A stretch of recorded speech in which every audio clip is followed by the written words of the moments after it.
દર્શક મિત્રો, હું પરેશ ચૌહાણ, આપ નિહાળી રહ્યા છો લીડ મહુવા ન્યૂઝ. સમાચારોમાં આપનું સ્વાગત છે. હવે સમાચારો નિહાળીશું વિસ્તારપૂર્વક. મહુવા અર્બન હેલ્થ સેન્ટર 2 દ્વારા ફ્રી નેત્ર નિદાન કેમ્પનું આયોજન કરવામાં આવ્યું હતું, જેનો બહોળી સંખ્યામાં લોકોએ લાભ લીધો હતો. મહુવા શહેરના અર્બન હેલ્થ સેન્ટર 2 ખાતે ફ્રી નેત્ર નિદાન કેમ્પનું આયોજન થયું હતું, જેનો બહોળી સંખ્યામાં લોકોએ લાભ લીધો હતો. આ નેત્ર નિદાન કેમ્પમાં મહુવાના જાણીતા આંખના સ્પેશિયાલિસ્ટ ડોક્ટર અશોક ઠંટ દ્વારા સેવા આપવામાં આવી હતી. મહુવાના સોસાયટી વિસ્તારમાં આવેલ અર્બન હેલ્થ સેન્ટર 2 ખાતે વિવિધ સ્પેશિયાલિસ્ટ તબીબ દ્વારા ઓપીડીના આયોજન તો થાય જ છે, પણ ફ્રી નિદાન કેમ્પના પણ આયોજન થઈ રહ્યા છે. ત્યારે ગત દિવસમાં મહુવા અર્બન હેલ્થ સેન્ટર 2 ખાતે ફ્રી આંખના રોગોની તપાસ માટે એક કેમ્પનું આયોજન કરવામાં આવ્યું હતું, જેમાં મહુવા શહેરના આંખના રોગોના જાણીતા ડોક્ટર અશોક ઠંટ દ્વારા સેવા આપવામાં આવી હતી. ડોક્ટર અશોક ઠંટ દ્વારા આંખના રોગો મોતિયા, જામર, વેલ, પડદો, નાસુર, પરવાળા, રસોળી, ઢળેલી પાપણ, ત્રાસી આંખ જેવા આંખના રોગોની તપાસ કરવામાં આવી હતી. તો અત્યાધુનિક મશીન વડે દર્દીઓને આંખના નંબર પણ કાઢી આપવામાં આવેલ. જેઓને આંખના નંબર કાઢી આપવામાં આવેલ તેઓને નંબરના કાર્ડ પણ આપવામાં આવ્યા હતા. જરૂરિયાતમંદ દર્દીઓને અર્બન હેલ્થ સેન્ટર 2 દ્વારા આંખના ટીપા અને દવા પણ આપવામાં આવી હતી. દર્દી દેવો ભવનું સૂત્ર અર્બન હેલ્થ સેન્ટર 2 ખાતે સાર્થક થઈ રહ્યું છે. અલગ અલગ વિભાગના તબીબો દ્વારા અર્બન હેલ્થ સેન્ટર 2 ખાતે સારવાર પણ અપાઈ રહી છે. આ ફ્રી નિદાન કેમ્પને લઈ અર્બન હેલ્થ સેન્ટર 2 ના હાર્દિકભાઈ દવે, હિતેશભાઈ જાની, શૈલેષભાઈ શિયાળ દ્વારા જહેમત ઉઠાવી નિદાન કેમ્પને સફળ કરેલ.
વિશ્વ પર્યાવરણ દિવસ નિમિત્તે ગીર નેચર ક્લબ મહુવા અને વિવિધ એનજીઓ દ્વારા મહુવા શહેરના સેક્રેટરીએટ બિલ્ડિંગ ખાતે વૃક્ષારોપણ કરવામાં આવ્યું હતું. ગીર નેચર ક્લબ મહુવા દ્વારા વિશ્વ પર્યાવરણ દિવસ નિમિત્તે મહુવાની સેક્રેટરીએટ બિલ્ડિંગ ખાતે વૃક્ષારોપણ કરવામાં આવ્યું હતું. આપણે સૌ જાણીએ છીએ કે ભારત દેશમાં આ વર્ષે કાળા ઝાડ ગરમીનો પ્રકોપથી લોકો ત્રાહીમામ પોકારી ઉઠ્યા હતા. 100 વર્ષમાં ક્યારે આવી ગરમી આપણે જોઈ જ નથી. તેનું એક કારણ આપણે પણ છીએ. આપણા સ્વાર્થ માટે આપણે વૃક્ષોને કાપી રહ્યા છીએ. આપણને બહુ ગરમી લાગે ત્યારે આપણે વૃક્ષો વાવવાનો વિચાર પણ કરતા નથી, અને એવું વિચારીએ છીએ કે આપણે એસી લગાડી દઈશું એટલે એસી લાગ્યા બાદ આપણે ઠંડક લાગશે. 50,000નું એસી તો આપણે લગાડશું, પણ 5 રૂપિયાનું વૃક્ષ આપણે નહીં વાવીએ. ભારત દેશમાં નહીં પણ ગુજરાતમાં પણ આ વર્ષે ગરમીના તમામ રેકોર્ડ તૂટી ગયા છે. ખાસ કરીને આપણું મહુવા, જેને આપણે સૌરાષ્ટ્રનું કાશ્મીર તરીકે ઓળખીએ છીએ, આ મહુવામાં આપણે ક્યારે 42 કે 43 ડિગ્રી તાપમાન જોયું જ નહોતું, પણ આ વર્ષે ખૂબ જ ગરમીનું પ્રમાણ વધી ગયું છે. તો ચાલો સૌ સાથે મળીને મહુવાને ગ્રીન મહુવા બનાવીએ અને વૃક્ષો વાવીએ.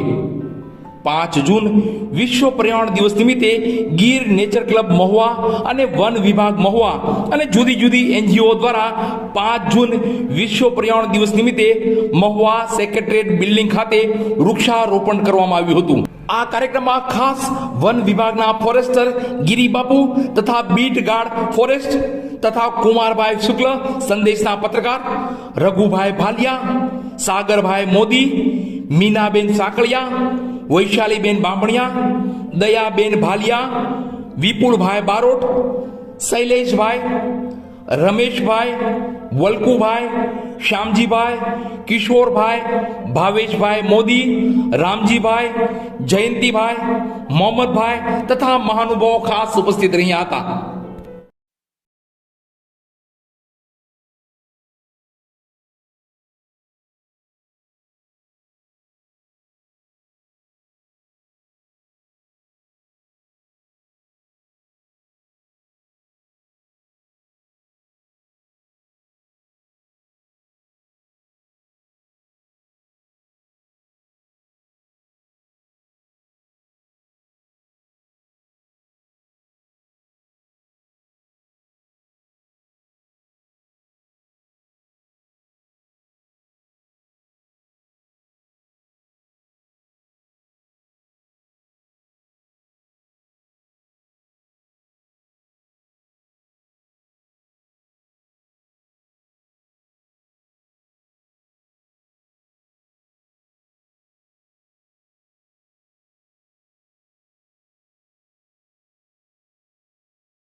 કાલે મળશું. ત્યાં સુધી હું પરેશ ચૌહાણ અને લીડ મહુવા ન્યૂઝની સમગ્ર ટીમ શુભરાત્રી.